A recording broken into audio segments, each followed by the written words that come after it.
तो कोई पत्र दिया, ना कोई मैंने मंत्र दिया और ना कोई मैंने निमंत्रण दिया। बेल पत्र के पत्र को तोड़ने से पहले एक नियम है कि बेलपत्र के पत्र को वृक्ष से जब तोड़ा जाता है तो सबसे पहले उसको मंत्र दिया जाता है। क्या कहा जाता है? ओम नमः शिवाय। बेलपत्र के पत्र को पेड़ पे से जब तोड़ा जाता है तो ओम नमः शिवाय का नाद किया जाता है। और बेलपत्र के पत्र में, इसमें तो वो नहीं है गूठी, बेलपत्र का जब पत्ता टूटता है तो यहाँ एक गूठी आ जाती है। देखा है आपने मन? जम के तो बोलो, देखा है? तो बेलपत्र के पत्र में जो गूठी होती है उसको भी जब तोड़ा जाता है, उस गूठी को जब अलग किया जाता है तब भी शिव मंत्र उसको दिया जाता है। ओम नमः शिवाय, ओम नमः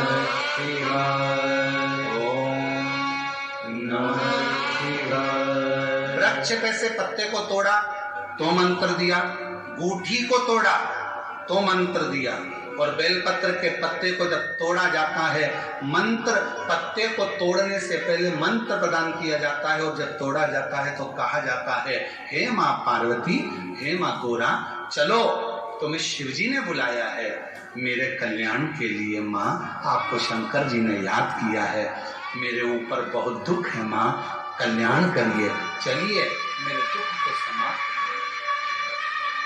निमंत्रण दो।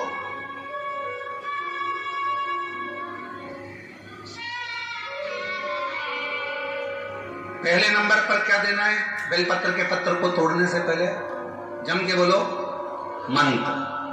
दूसरे नंबर पर क्या देना है? बेलपत्र के पत्र को चलने का, जम के बोलो, निमंत्रण। माँ पार्वती जी से कहो, हे माँ गोरा, हे माँ पार्वती, हे माँ चलिए, आपको शिव जी ने याद किया है। माँ, हे माँ पार्वती, हे माँ गोरा, मेरे कल्याण के लिए, मेरे दुख को दूर करने के लिए, मेरी तकलीफों को हरने के लिए, हे माँ गोरा, मेरे कष्ट को समाप्त करने के लिए, माँ गोरा, मेरा भंडार भरने के लिए आपको शिव जी ने याद किया है, निमंत्रण दो।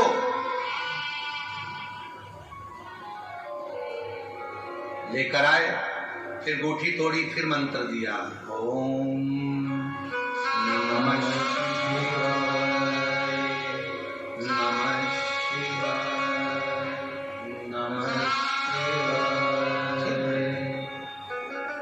अब गुरु जी ने पूछा कि तुमने मंत्र दिया? नहीं। तुमने निमंत्रण दिया? नहीं। तो फिर तुम्हें क्या हक है कि बेलपत्र का पत्र तोड़ो?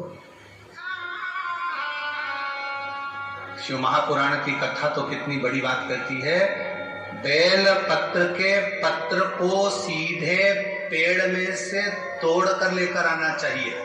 बेल पत्र की डंडी, कई माताओं की, कई भाइयों की आदत होती है, बड़ी सी डंडी होती है, उसको वहां से काट लिया, तोड़ लिया, पूरी की पूरी डंडी तोड़ कर लिया है, फिर घर पर आकर उसमें से पत्तियां तोड़ ली, जो डंडी थी उसको पटक दिया। ना ना, ये गलत, गलत। वृक्ष से पत्तों को निमंत्रण देकर फिर तोड़ा जाता, और फिर लेकर आकर दूठी तोड़ते समय भी शिव मंत्र को दिया जाता। कुछ नियम है बेलपत्र के, उसको धारण करना चाहिए। कुछ जैसे डॉक्टर की गोली खाने के भी नियम होते हैं। डॉक्टर साहब लिखते हैं कि सुबह ये गोली लेना, शाम को ये लेना, ये भोजन के पहले लेना, ये भोजन के बाद लेना, और सुनो इसको गर्म दूध से ले लेना, इसको पानी से ले लेना। अब मालूम पड़े तुमने सोचा कि मैं एक काम करती हूँ, कहाँ मेरा टाइम बर्बाद करूंगी, सुबह लो, शाम को लो, दोपहर में लो, तो तुमने सारी गोली एक साथ खा गई, और फिर डॉक्टर के पास गई, डॉक्टर साहब मेरे को तो आराम ही नहीं लग रहा, मैंने 3 बार 15 दिन से गोली खा रही हूँ, 10 दिन से गोली खा रही हूँ। डॉक्टर साहब ने पूछा गोली खा रही हो तो क्या तुमने नियम धारण करा? हाँ, क्या क्या नियम धारण करा? सुबह की गोली सुबह खाई, भूखे पेट की भूखे पेट खाई, भोजन के बाद की भोजन के बाद खाई? नहीं नहीं नहीं, मेरे पास समय नहीं रहता, इसलिए सारी की सारी एक साथ खा गई। डॉक्टर ने कहा इसीलिए तो दवाई असर नहीं कर रही है।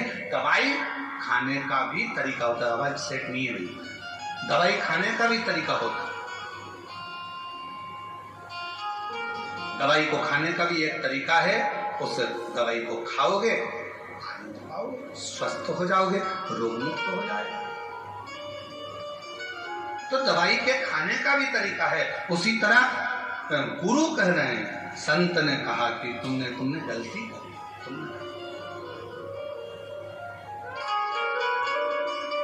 पहले मंत्र दो, फिर से बोलो, पहले मंत्र, फिर निमंत्रण, फिर जूठी तोड़ते समय, फिर मंत्र, फिर ओम नमः शिवाय, ओम नमः शिवाय, ओम नमः शिवाय। फिर मंत्र के बाद निमंत्रण दो माँ का, हे माँ गौरा, साथ में बोलो, हे माँ गौरा, हे माँ पार्वती, चलिए आपको देवाधिदेव महादेव बुला रहे हैं मेरे दुख को काटने के लिए, कष्ट को मिटाने के लिए, तकलीफों को मिटाने के लिए। माँ आपको शिव ने याद किया। पत्र लेकर फिर शिव के पास चले।